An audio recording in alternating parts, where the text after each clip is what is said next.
Mas eu queria falar sobre esse tema, o milagre da fé. Porque hoje, dado a situação em que os homens se encontram, cada vez mais nós encontramos pessoas com problemas. E nós ficamos assim, querendo que algo aconteça e abençoe aquela pessoa. Essa madrugada, quando eu acordei para fazer a minha devocional às 4 da manhã, tinham 2 áudios no meu WhatsApp do irmão Zé Antônio, esposo da Vera. E ele contava a respeito das convulsões da irmã Vera. E aquilo cortou o meu coração. Me entristecia mesmo. Meu desejo é que ela recebesse um milagre naquela hora. E eu orei nesse sentido. Parece que o mundo está à procura de um milagre. As pessoas querem um milagre. Infelizmente, não importa onde vão encontrar esse milagre. Às vezes acham que o milagre está numa pessoa, ou num aparelho, ou então num remédio, ou então num país onde tenha uma tecnologia e conhecimento mais sofisticado do que no Brasil. Acho que esse é o maior problema dos homens. Pois o que importa, ou o que tem importado para as pessoas, é o benefício, e não quem está concedendo a bênção. Por isso que quando a pessoa está numa situação difícil, uma situação que ele precisa de um milagre, geralmente as pessoas incorrem num erro muito comum, que é querer buscar o milagre aonde ele estiver. Ele às vezes abre mão das suas convicções em busca de um milagre. O tema da mensagem dessa noite é sobre uma história real de um adolescente. Esse adolescente, ele chama-se John Smith. E esse jovem, ele se afogou em um lago onde estavam com gelo, uma camada fina. Ele foi avisado por alguém, mas ele não se importou, como todo adolescente, às vezes não se importa muito com a palavra dos experientes. E ele então acabou afundando nesse lago e ele ficou 15 minutos sem respirar. E ele acabou tendo um laudo um diagnóstico de óbito. Esse filme ele é estrelado, pela Chris Metz e pelo Marcel Ruiz. São os 2 personagens principais, e eu separei a sinopse desse filme para vocês verem, para que a gente possa então continuar a mensagem. E o filme Superação Milagre da Fé também chega nessa quinta-feira aos cinemas. O drama conta a história real de um adolescente que ressuscitou. Quem tem os detalhes pra gente, direto de Los Angeles, é o Fábio Borges, que entrevistou o elenco da produção. Text your mom tomorrow and tell her when and where to pick you up. And don't do anything stupid. Love you guys. Em janeiro de 2015, o americano John Smith caiu num lago congelado. Ele foi resgatado após passar 15 minutos debaixo d'água. No hospital, os médicos tentaram ressuscitá-lo durante 45 minutos e não tiveram sucesso. Mas no momento em que a mãe de John começou a rezar, o adolescente voltou a ter sinais de vida. Please, God, send your Holy Spirit to save my son. Mesmo assim, John teve poucas chances de sobreviver. 14-year-old St. Charles boy who spent 15 minutes trapped underwater is continuing to fight for his life. A mãe dele, então, começou uma corrente de orações. E John se recuperou completamente, sem sequelas. I can't wait to see him shoot those baskets and run up and down the court again. Qual foi a explicação que os médicos deram para você? O relatório médico com mais de 300 páginas explica que foi um milagre. Os médicos dizem que não há uma explicação científica para o meu caso. Então,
nesta noite sobre o milagre. Há milagres que acontecem na nossa vida. Há momentos que parecem que não ter solução. Alguma coisa acontece e você vê que aquilo ali não tem solução, e essa inconformação de ver que uma doença, um acidente, uma situação que você acaba ficando deficiente, portador de uma necessidade especial por causa de uma tragédia. Todas essas coisas, quando acontecem na nossa vida, nós pensamos no milagre. Se isso vem com alguém que amamos, isso é ainda muito mais forte dentro de nós. Mas nós precisamos pensar um pouco sobre isso, porque essa inconformação pode gerar várias atitudes e posturas que nós acabamos com elas negando tudo aquilo que cremos, tudo aquilo que acreditamos. Por exemplo, quando uma pessoa enfrenta um momento que parece não ter solução, há pessoas que se desesperam completamente. Outros choram e entram num processo de depressão na sua vida. Então, nós acabamos percebendo que mesmo diante de tantas questões que acabam sendo geradas dentro da nossa vida, aquele problema continua. A maioria dos problemas continuam. Os milagres, eles são muito raros, até mesmo na época de Jesus Cristo. Jesus, ele curou poucas pessoas em relação ao muito que tinha na sua época. Jesus ressuscitou poucas pessoas em relação a todas as pessoas que, enquanto ele viveu, morreram no tempo de sua vida aqui na terra, que foram 33 anos. Então, o que a gente percebe mesmo é que as pessoas não pensam muito na questão da morte. A morte é uma realidade. A morte é algo que nós não gostamos de pensar, não pensamos, não queremos assunto com a morte, não queremos estudar sobre a morte, não queremos conversar com os outros sobre a morte. E nós acreditamos que é porque a morte nos assusta muito. E ela, cada vez mais que nós temos desconhecimento da vida com Deus, temos desconhecimento da Bíblia Sagrada, nós vamos tendo mais medo da morte ainda.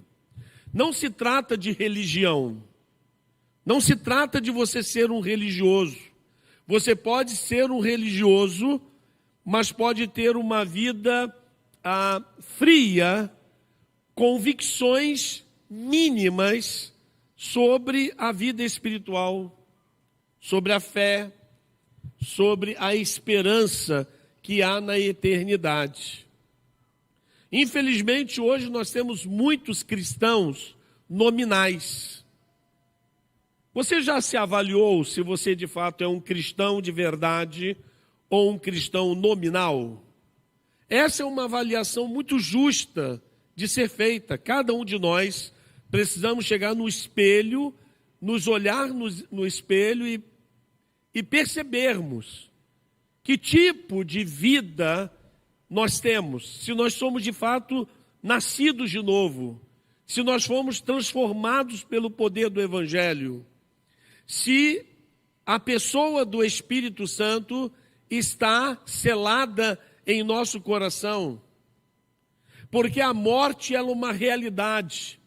John Smith, ele não sabia que naquele dia ele ia afundar no gelo, ia ficar 15 minutos debaixo d'água, engolindo água, até que então ele é socorrido e durante 45 minutos, tentado a ressuscitação, que é a expressão usada, sem sucesso. E aí os médicos dizem, infelizmente ele morreu. Mas a mãe de John Smith, ela era uma serva do Senhor. E ela buscou, fez corrente de oração, buscou, até que então, por alguma coisa inexplicável, ele volta a respirar e passa por uma luta para sobreviver àqueles momentos terríveis que ficou sem respirar. A morte. O que a morte significa para você? O que você pensa sobre a morte? Você já pensou no momento da sua morte ou você não pensa muito sobre isso? Você já procurou imaginar na Bíblia o que a Bíblia diz sobre a morte? O que a Bíblia fala sobre o que vai acontecer depois da morte? Há muitos relatos bíblicos sobre morte. Há muitas coisas que acontecem sobre a perseguição e como as pessoas reagiram à morte. Os cristãos, os primeiros cristãos, foram completamente perseguidos e a maioria deles mortos. As mortes dos cristãos do primeiro século, segundo século, principalmente no reinado de Domiciano, o pior imperador que perseguiu mais ferozmente os cristãos, era terrível. Os cristãos serviam de tochas humanas, os cristãos eram mortos, cravados vivos pelo ânus, vivos, até sangrarem até a morte, os cristãos. Muitos perguntam por que John Smith sobreviveu e por que Deus não livrou os seus servos das tochas humanas, de serem cravados dessa forma tão cruel, por serem decapitados. Por quê? Muitas pessoas que não são crentes, não creem em Deus, fazem essa pergunta para poder colocar nós, os cristãos, pressionados contra a parede. Se Deus fosse Deus mesmo, Ele livraria todas essas pessoas. Mas eu creio que é uma ignorância sobre o que a Bíblia nos ensina sobre o livre-arbítrio humano. A maioria dos nossos sofrimentos tem a ver com nossas atitudes, com as nossas escolhas, com aquilo que decidimos para a nossa própria vida. E fora isso, ainda existe a questão de que a morte foi colocada como um ponto final da nossa vida terrena para se iniciar a vida eterna. A ignorância sobre isso traz muita escuridão, traz muito medo, traz muito pavor. No entanto, os que são salvos sabem que esse dia será um dia glorioso. Mesmo que esse dia seja cercado de dor e sofrimento, será um dia glorioso. Quando você lê sobre a morte de Estevão, quando ele foi acusado, ele não gastou tempo se defendendo. Ele simplesmente começou a pregar sobre aquilo que o Velho Testamento dizia sobre o Messias. E ele dizia: esse Messias é Jesus, a quem vocês crucificaram. Ele não estava preocupado com a sua morte. Sabe por quê? Porque ele sabia, ele tinha estado, ele soube pelos outros, quando Jesus ressuscitou Lázaro, que estava morto há 4 dias, e segundo a irmã de Lázaro, ele já cheirava mal. E quando a irmã de Lázaro falou isso, Jesus disse para ela: olha, eu sou a ressurreição e a vida. Quem crê em mim, ainda que esteja morto, viverá.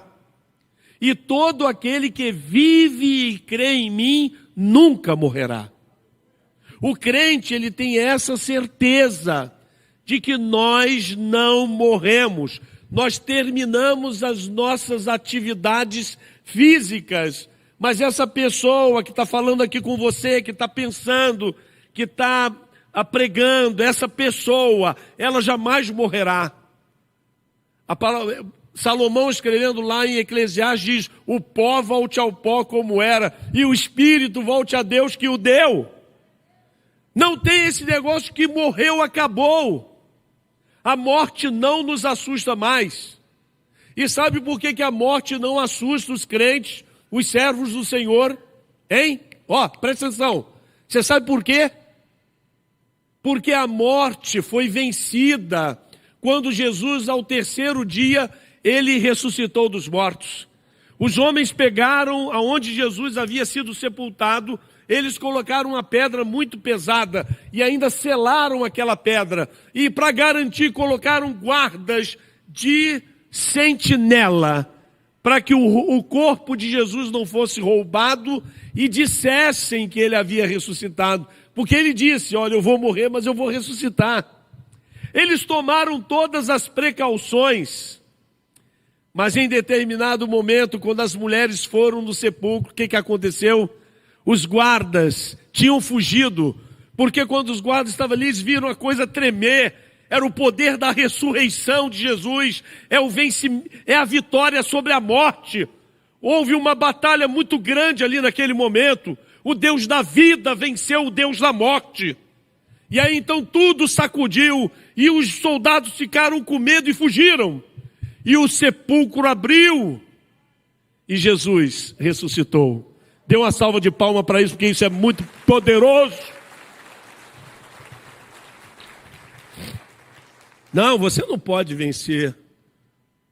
Você não pode vencer a morte sozinho. Você tem que ter um campeão. Se o seu campeão é Jesus Cristo, você não tem que temer. Ele disse, assim como eu ressuscitei, eu vou ressuscitar você.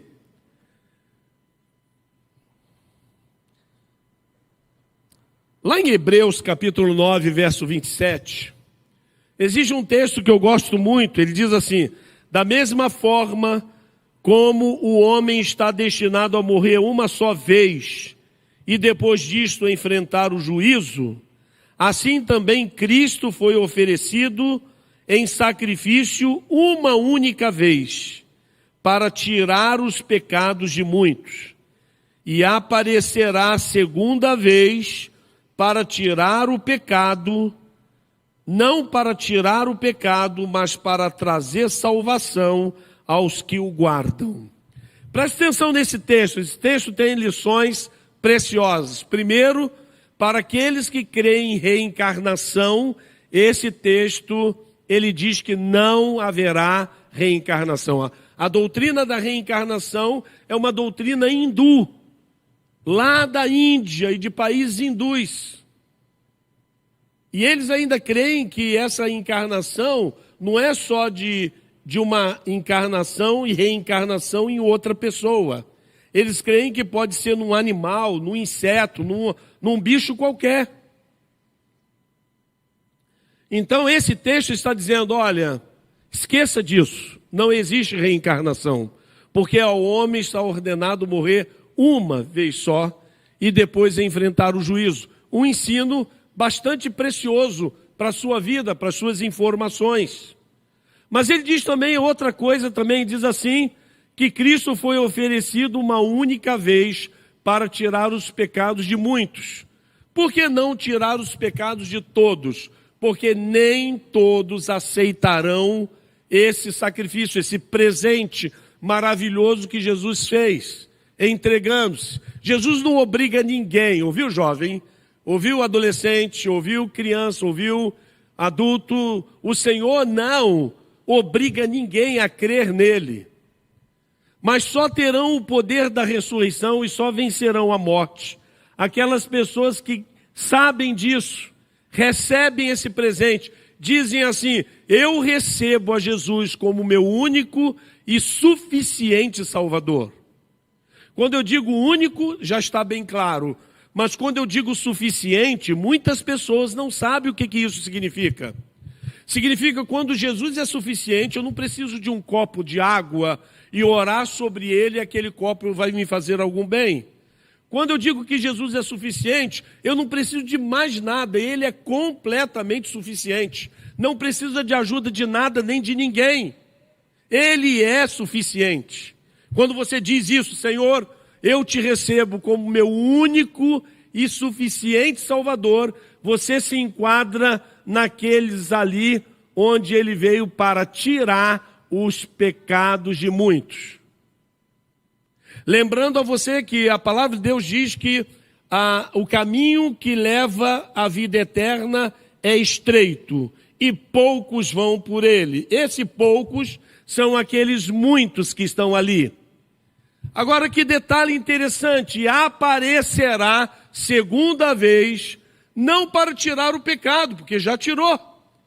Ele já perdoou o pecado dos seus, mas para trazer salvação aos que o guardam. Ou seja, ele vai pegar esses que ele já salvou e vai levá-los para a sua presença, salvando-os da presença do pecado.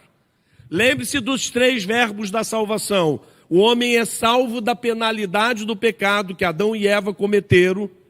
Você não pode fazer nada nesse sentido, toda essa obra é de Jesus. Depois você está sendo salvo do domínio do pecado. E por último, você será salvo da presença do pecado. É muito importante que você saiba disso. Ao homem está ordenado morrer uma só vez. Você pode até se considerar um gatinho, viu? Mas você não tem 7 vidas. Você tem uma vida só.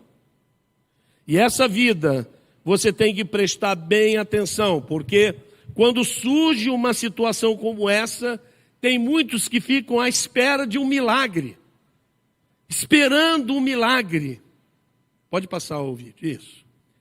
À espera de um milagre, as pessoas ficam ali na expectativa, orando, Senhor, Senhor me ajuda, Senhor cura, Senhor. Às vezes é um filho nosso, imagina um filho nosso, imagina um neto nosso, imagina um pai, imagina um irmão.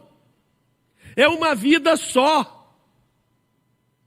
O grande problema do nosso medo da morte, escuta só, o problema do nosso medo com a morte é porque a gente não acredita na vida eterna. Porque se acreditarmos de fato na vida eterna, nós saberemos e sabemos que quando o nosso querido filho, neto, esposo, esposa, irmão, amigo, pai, mãe, tio, o que for, pessoa querida, um amigo, que ele parte, ele não parte para o nada, ele parte para o tudo. Ele parte para as mansões celestiais. Quando Estevão estava pregando sobre o Messias, as pessoas não aguentaram ouvir aquelas mensagens, pegaram pedras e começaram a jogar pedra em Estevão. Quem aqui já recebeu uma pedrada? Levante a mão. Quem já recebeu uma pedrada? Eu já recebi uma pedrada. Poucos. Depois vamos fazer uma associação dos apedrejados. Tá? É terrível. Eu só recebi uma pedrada. Estevão recebeu muitas pedradas. E quando ele começou a receber aquelas pedradas, que a vida dele foi sendo tirada, ele olhou para o céu e viu o céu aberto. E olha que coisa impressionante, ele viu o céu aberto, Deus sentado no seu trono e Jesus à sua direita em pé. Uau! Se você não sabe o que vai acontecer na sua morte, grude com a palavra de Deus, porque a palavra de Deus diz o que acontece com os salvos. Eu fico pensando, será que na hora que eu estiver morrendo, estou morrendo lá, né? As pessoas à minha volta chorando, alguns rindo, estou lá. E aí, para as pessoas me olhando como nós, pelo relato bíblico, a gente percebe que situação dramática. Estevão recebendo pedrada, mas ele estava olhando o céu aberto. A perspectiva da morte para os salvos, ela é diferente da perspectiva daqueles que olham o salvo sendo morto.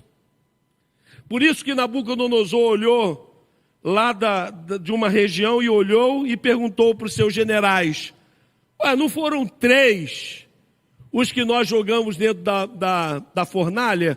Como que eu vejo 4? O 4º homem da fornalha, na hora da morte deles, aquela era a hora da morte, eles já estavam conformados. Quando os homens pegaram eles já tinham dito: mesmo que o Senhor Deus não nos livrar, nós nem assim vamos nos dobrar diante da sua imagem, Nabucodonosor. Aí, então tá bom, então leva eles para a fornalha e já, tchau. Ananias deve ter falado, tchau, a gente se encontra na glória. E aí chega lá dentro e encontra o 4º homem lá. Nós temos que nos grudar na palavra. Para de ser supersticioso. Nosso negócio é com a palavra. E a palavra diz que homens na morte, servos de Deus na morte, viram céus abertos. Servos de Deus na morte viram o 4º homem, Jesus Cristo, presente ali, tomando conta deles. O Senhor vai tomar conta da gente na hora da morte. Por isso que às vezes eu brinco dizendo: que tipo de morte você preferiria ter?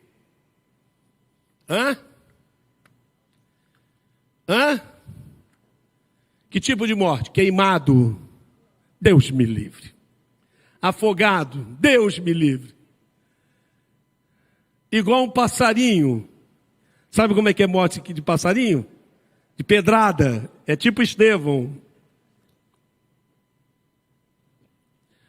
Nós não queremos morrer. Então nós não cremos de fato na vida eterna, como deveríamos crer.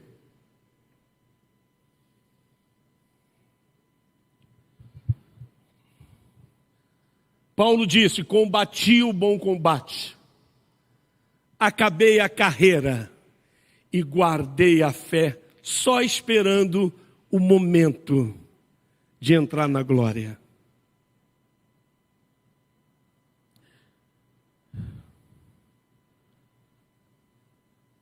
João capítulo 12, verso 9 a 11 diz assim: enquanto isso, uma grande multidão de judeus, ao descobrir que Jesus estava ali, veio não apenas por causa de Jesus, mas também para ver Lázaro, a quem ele ressuscitara dos mortos. Assim, os chefes dos sacerdotes fizeram planos para matar também Lázaro, pois por causa dele muitos estavam se afastando dos judeus e crendo em Jesus. Lázaro, depois de 4 dias morto, cheirando mal, segundo o testemunho da sua irmã, agora estava vivinho da Silva, sentado com Jesus, lanchando lanches preparados por Marta e Maria, mais por Marta do que por Maria. E aí eu fico pensando nisso, aquelas pessoas estavam curiosas. O texto diz que havia uma multidão de judeus, não só para ver Jesus, diz assim, veio não apenas por causa de Jesus, mas também para ver Lázaro. As pessoas são muito curiosas. Eu fico impressionado quando as pessoas morrem e o caixão está lá na frente, lá, e vem pessoa que nunca viu, não tem nada a ver, e ela vai ali e olha. Eu acho que é para ver se está morto mesmo, né? E eu fico aborrecido com isso. Será que já não é prova suficiente que o homem está morto? Né, pessoal? Não tem nada a ver. Nunca conheceu nada, a pessoa está ali olhando. As pessoas estavam curiosas, queriam ver Lázaro, que houvera estado morto e agora estava vivinho. Sabe o que eu penso? Que as pessoas estavam atrás de um milagre. Eles queriam ver Jesus e Lázaro por causa dos milagres. Jesus porque realizava milagres. Jesus porque fez o milagre da ressurreição e Lázaro porque experimentou o milagre. Mas há coisas que nós precisamos pensar a respeito do milagre. Há 2 formas para viver a sua vida. Uma é acreditar que não existe milagre. A outra é acreditar que todas as coisas são um milagre. Eu acho que Albert Einstein está certo nessa colocação, porque quando nós não observamos a nossa vida, parece que nós estamos em busca de milagres e esquecemos que a nossa vida é um milagre. O fato de você estar vivo é um milagre. O fato de você estar respirando é um milagre. O fato de você poder ser usado por Deus em qualquer situação, com doença ou com saúde, você poder ser um instrumento nas mãos de Deus é um milagre. As pessoas acham que o capitalismo e o socialismo, eles vão resolver o problema do mundo. O capitalismo é a fé no dinheiro. O socialismo é a fé no coletivo. Eu acho que nós precisamos entender que nós somos cristãos. E os cristãos participam do cristianismo. E o cristianismo é fé na ressurreição.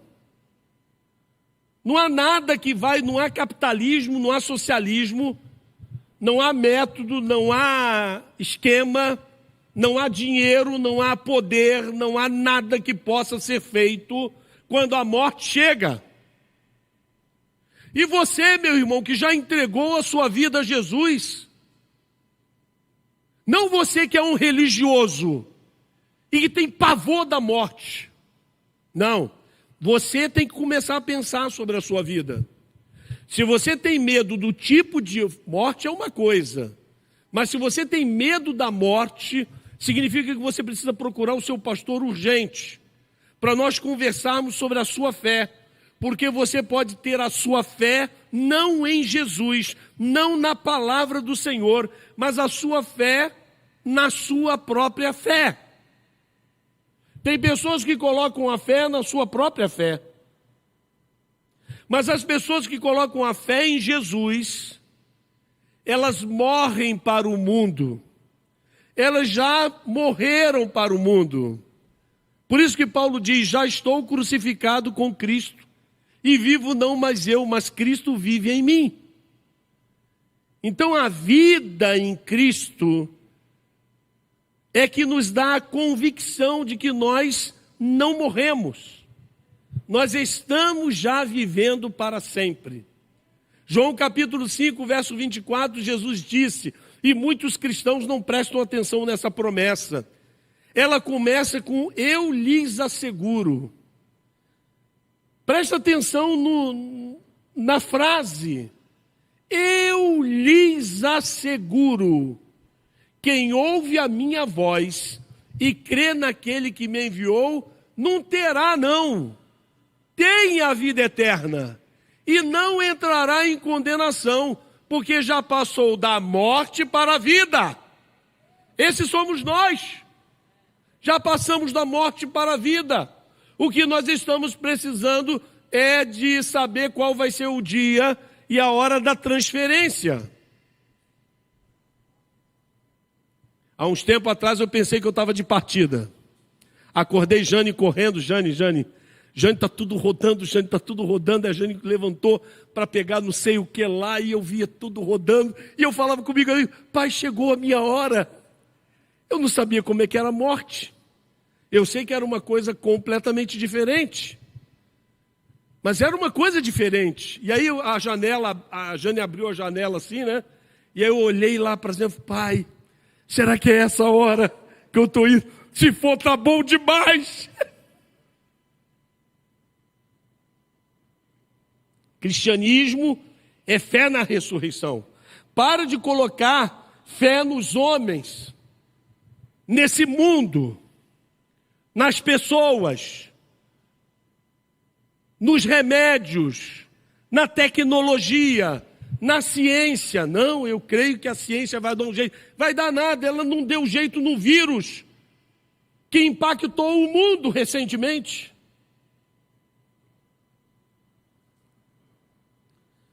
Se a Bíblia diz algo, sua opinião não importa.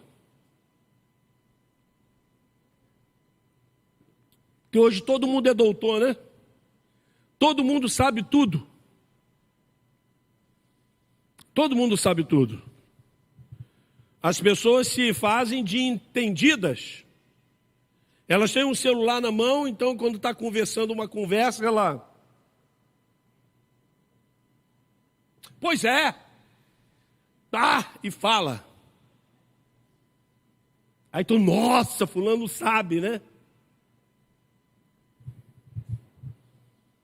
Se a Bíblia diz algo, sua opinião não importa. E a Bíblia diz muitas coisas a esse respeito. Eu quero compartilhar algumas. Por exemplo, Hebreus capítulo 11, verso 1 diz, ora, a fé é a certeza daquilo que esperamos e a prova das coisas que não vemos.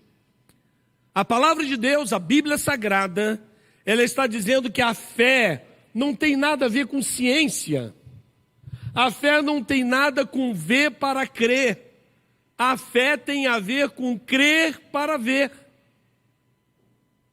Você crê e depois você vê. Muitas pessoas não estão pensando nisso. Estão misturando a fé com ciência. Não.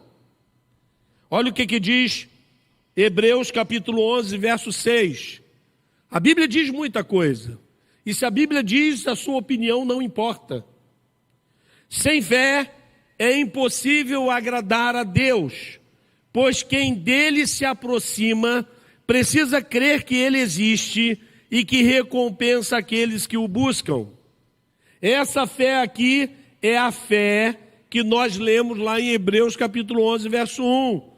Ora, a fé é a certeza daquilo que esperamos. O que nós esperamos?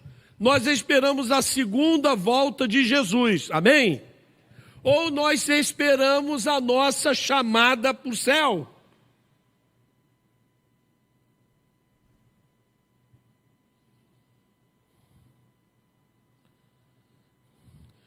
O que Deus precisa para realizar um milagre na vida de alguém?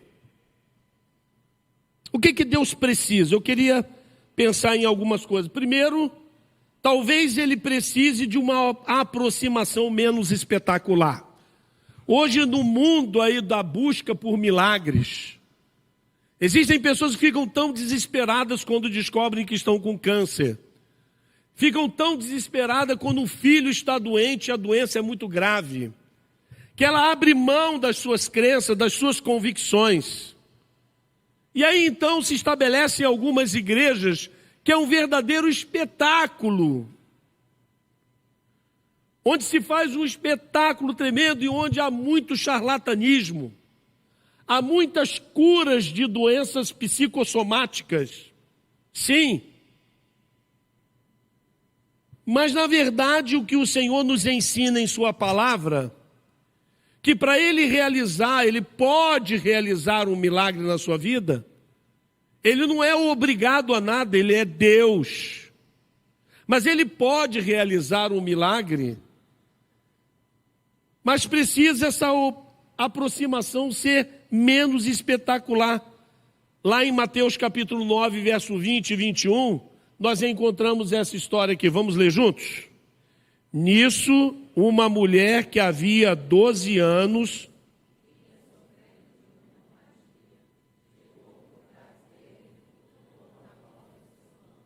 pois dizia a si mesma: se eu tão somente tocar em seu manto, ficarei curada.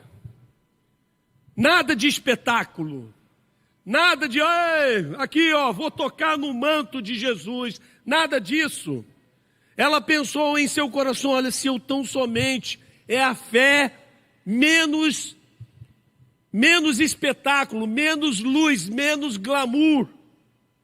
E mais humildade, quebrantamento. Ela disse, se eu tão somente, ela foi se espremendo no meio do povo sem aparecer. Ela não queria aparecer. Interessante que Jesus sempre quando curava alguém diz, não diga a ninguém que você foi curado. Não fale para ninguém que você foi curado. Porque essa questão de milagre tem a ver com Deus e você. E aquela mulher então tocou na orla e ela foi curada pelo poder do Senhor Jesus. Martin Luther King, ele disse o seguinte: suba o primeiro degrau com fé. Não é necessário que você veja toda a escada, apenas dê o primeiro passo. Eu acho que fé é assim. Fé é quando você humildemente crê e você vai se aproximando do Senhor. Você não precisa saber o que vai acontecer. Você não precisa ter ansiedade para saber se você vai ser ou não ser curado, ou vai receber ou não aquele milagre. Não, você precisa se aproximar e confiar no Senhor que o que Ele faz é o melhor para nós. Outra coisa, talvez Ele precise, para fazer um milagre na sua vida, de uma confissão desinteressada. Sabe, hoje nas orações, é tão esquisito as orações de algumas pessoas. Elas, quando vão conversar com uma pessoa, ela chega, oi, tudo bem? Tudo bem. Como é que vai você?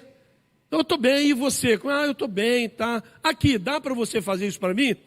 Não, tem umas pessoas que desconsideram todo esse protocolo com Deus. Elas já estão tão desesperadas, que elas chegam, Senhor, me abençoa, me abençoa. Ô Senhor, me socorre, me socorre. Aí eu acho que o Senhor fala assim, ei, bom dia, boa tarde, como é que vai, tudo bem? Sabe, as pessoas, elas parece que olham para Deus como aquele que pode arrancar alguma coisa dele na hora em que as coisas estão ruins. São pessoas que não conversam com Deus, não falam com Deus, não fazem a obra de Deus, não fazem a vontade de Deus, mas quando as coisas ficam ruins, ó Senhor, vem me socorrer, vem me ajudar. Não tem intimidade com Deus. Porque se tivessem intimidade com Deus, não estavam buscando um milagre dessa forma. Estavam dizendo como Jesus nos ensinou. O Senhor diz, Senhor, a oração modelo dele, Senhor, se for possível, passe de mim esse cálice, mas não seja como eu quero, mas como tu queres. Ou nós confiamos em Deus, ou nós não confiamos em Deus. Lucas capítulo 23, verso 40 e 41, mostra um milagre estupendo acontecendo na última hora. É aquele diálogo lá dos condenados na cruz. O primeiro, ele disse para o Senhor, salva-te a ti e a nós, você não é o Cristo?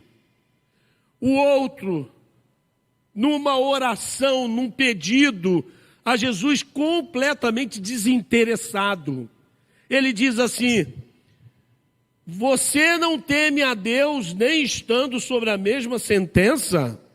Nós estamos sendo punidos com justiça, porque estamos recebendo o que os nossos atos merecem, mas este homem não cometeu nenhum mal. E aí volta-se para Jesus e diz, Senhor, lembra-te de mim quando entrares no teu reino. Ele não pediu salvação, ele não pediu para ir para o céu, ele pediu para Jesus lembrar dele. E aí Jesus falou assim, eu vou te dar muito mais do que você está me pedindo, por causa desta oração desinteressada sua. É como se aquele homem não quis usar o poder de Jesus, o outro não. O outro pensou, olhou para Jesus, sabe lá que se esse cara é um mágico, sabe lá se esse cara tem algum poder. Ei, você não é o Cristo que todo mundo fala, que ressuscitou, que fez e aconteceu? Salva-te a ti e a nós.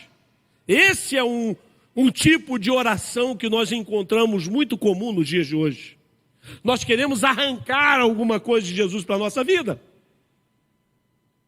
E nós fazemos isso porque nós estamos desesperadamente com vontade de ficar aqui na terra. Porque se tivéssemos intimidade com Deus, nós sentiríamos desejo de ir para a presença do Senhor quando Ele quiser. O outro, do outro lado, Jesus está aqui no meio, vira e você não temes a Deus, estando na mesma condenação, nós estamos aqui porque merecemos. Temos que morrer mesmo.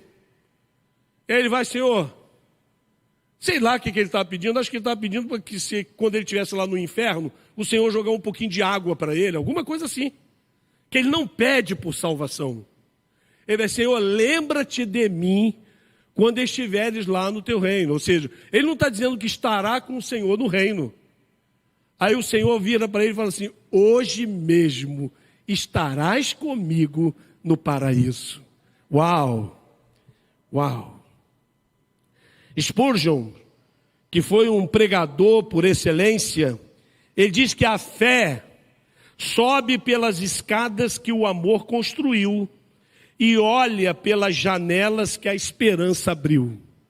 Eu acho que aquele homem não imaginava que o amor de Jesus iria alcançá-lo de uma tal forma que ele pudesse olhar pela janela da esperança e ver-se salvo e ver-se completamente perdoado. Por último, o que o Senhor precisa fazer para realizar um milagre na vida de alguém?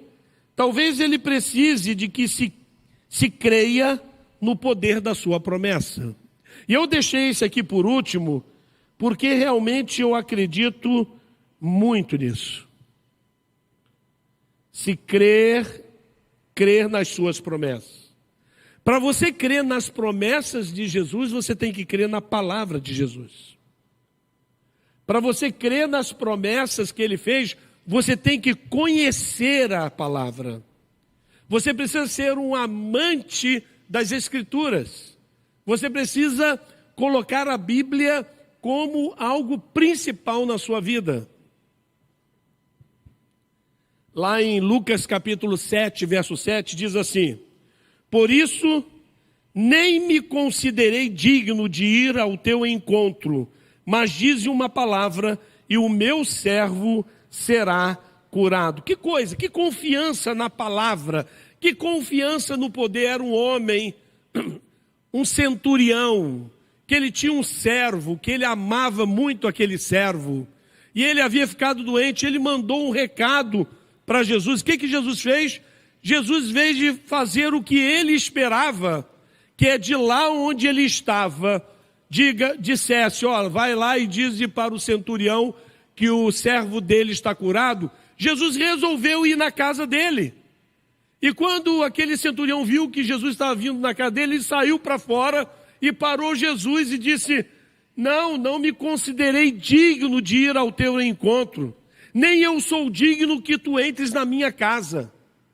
Mas dize uma palavra e o meu servo será curado. Então, no caminho, ele para Jesus, mas não para o poder de Jesus. Ele diz: basta que o Senhor fale uma palavra aqui e o meu servo receberá a bênção lá. Jesus diz na sequência do texto que nem em Israel viu tanta fé. Jesus ficou impressionado com a fala daquele homem, com a fé praticada por aquele homem. Sabe, eu acho que está bem dentro dessa linha. Talvez ele precise de que se creia no poder da sua promessa. E o Senhor prometeu nos abençoar para um propósito. John Smith, Deus tem um propósito na vida dele, por isso que ele não morreu naquele dia. Não adianta você ficar pedindo para Deus não tirar a vida de alguém que você ama, se você não sabe quais os propósitos de Deus. Saiba, não tem só a terra, tem os céus. Você acha que você vai fazer o que no céu? Você vai ficar numa nuvem, com uma harpazinha, trim, trim, andando para lá e para cá? Você sabe, você já pensou no céu? Ah, sei, você não pensa no céu. Você não pensa no céu porque você não quer passar pela morte. Aliás, a maioria das pessoas querem ir para o céu, mas não querem passar pela morte. Mas fato é que lá no céu nós vamos fazer aquilo que nós deveríamos fazer aqui na terra e nós não alcançamos nem 0,0000000,1%, que é adorar a Deus na sua essência. Você vai chegar no céu e já vai adorar a Deus. O que você vai fazer no céu, não me pergunte, porque eu só sei dizer que você vai chegar lá no céu e vai adorar a Deus. A palavra hebraica para adoração, ela tem a ver com prostrar-se. Prostrar-se, quando eu me prostro, eu estou em adoração a Deus. Um gozo tremendo, uma alegria tremenda vai invadir o meu coração e vai expulsar todo o medo, todas as lembranças ruins. Eu vou ser completamente tomado pela glória de Deus. Eu vou estar lá em adoração. Como que você pode querer que Deus não mate, não leve uma pessoa para junto dele, se você não sabe o que é lá? Porque se você soubesse o que é lá, você diria para Deus: Senhor, eu amo tanto essa pessoa, eu queria tanto que ela ficasse comigo, mas não seja feito como eu quero, mas como tu queres. Eu confio e eu sei o que é o céu. Ou pelo menos diga: eu não sei o que é o céu, mas eu imagino pelo conhecimento das Escrituras o que é o céu. O céu é um lugar maravilhoso. O céu é um lugar tremendo. O céu, você vai lidar com o trono de Deus, com Jesus Cristo. Você vai conhecer Samuel, vai conhecer Elias, vai conhecer os apóstolos, vai falar: Pedro, por que você negou Jesus? Ele vai te dar uma corrida lá no céu. Você vai ter uma vida maravilhosa no céu. Você vai ter assunto para a eternidade toda. E não vai gastar a eternidade, porque a eternidade nunca se gasta, ela nunca passa, ela nunca é passada, ela é sempre presente. Benjamin Franklin, ele diz que achar que o mundo não tem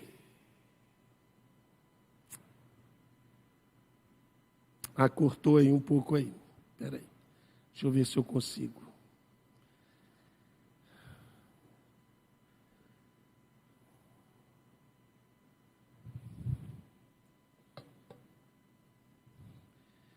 Tecnologia.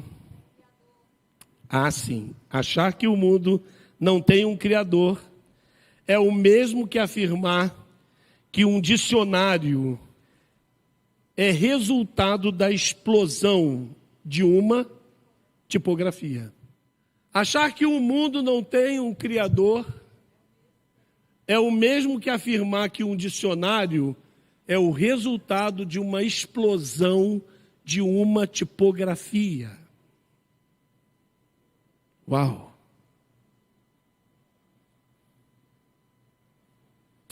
Bem, queridos, cheguei ao final da minha mensagem. O milagre da fé não é a fé no milagre. Repita comigo. O milagre da fé não é a fé no milagre. Repita comigo. Eu vou dizer, vocês repitam, tá bom?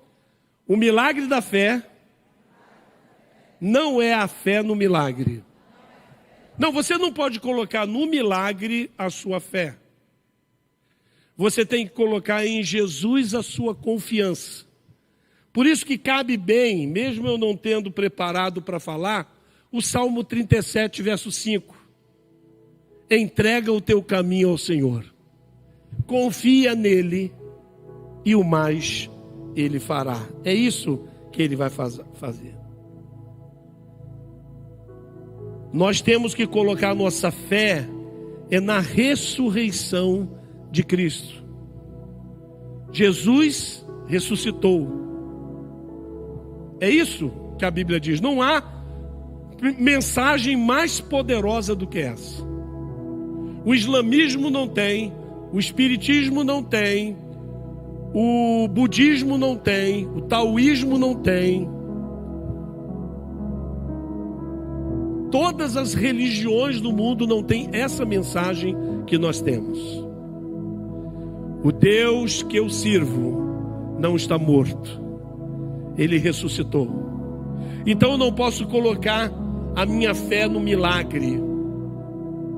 Porque a minha vida já é um milagre. Jesus veio, morreu em meu lugar e ressuscitou.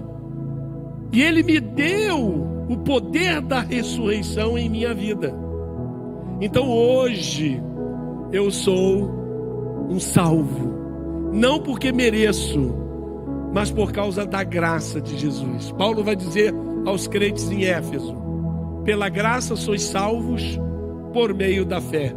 Isto não vem de vós. Olha o milagre. Isto não vem de vós, é dom de Deus. Não vem de obras, não vem das obras, para que ninguém se glorie. Isso é obra do Senhor. Você é um resultado do milagre de Deus. Você é o milagre de Deus. Se você já entregou a sua vida a Jesus e você tem um relacionamento íntimo com Ele, você é o milagre de Deus. Por isso que a Bíblia diz que quando uma alma se arrepende nesse mundo, há uma festa no céu, porque é um milagre que acontece. O Senhor não está muito interessado em curar cânceres, em curar doenças, não. Mesmo porque há um problema aí. Ele cura de um câncer e quantos anos vai durar para morrer?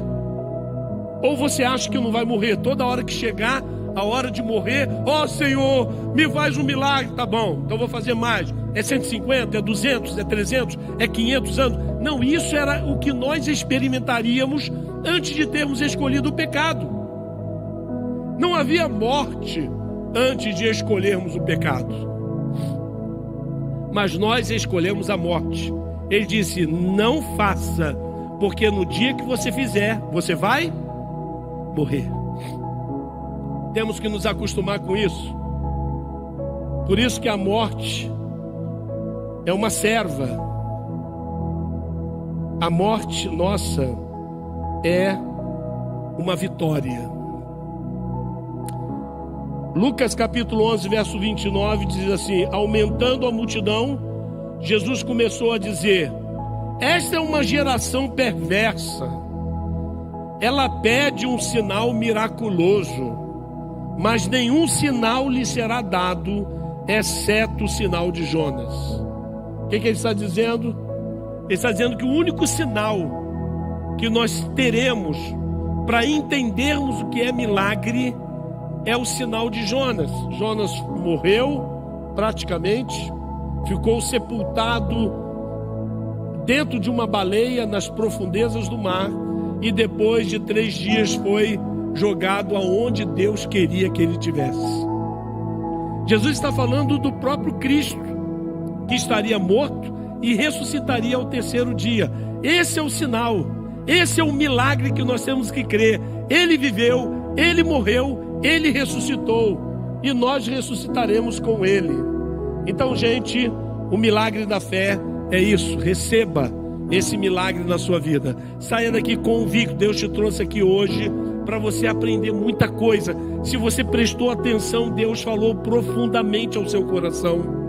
Você não vai ter mais medo de morte. Se você tiver medo da morte, marque um horário com o pastor Luciano.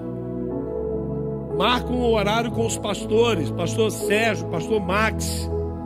E nós vamos ajudar você a entender esta mensagem. Nós somos o milagre de Deus. Quem já é o milagre de Deus aí, levante a mão. Quem já é o milagre de Deus? Aleluia. Vamos dar uma salva de palmas?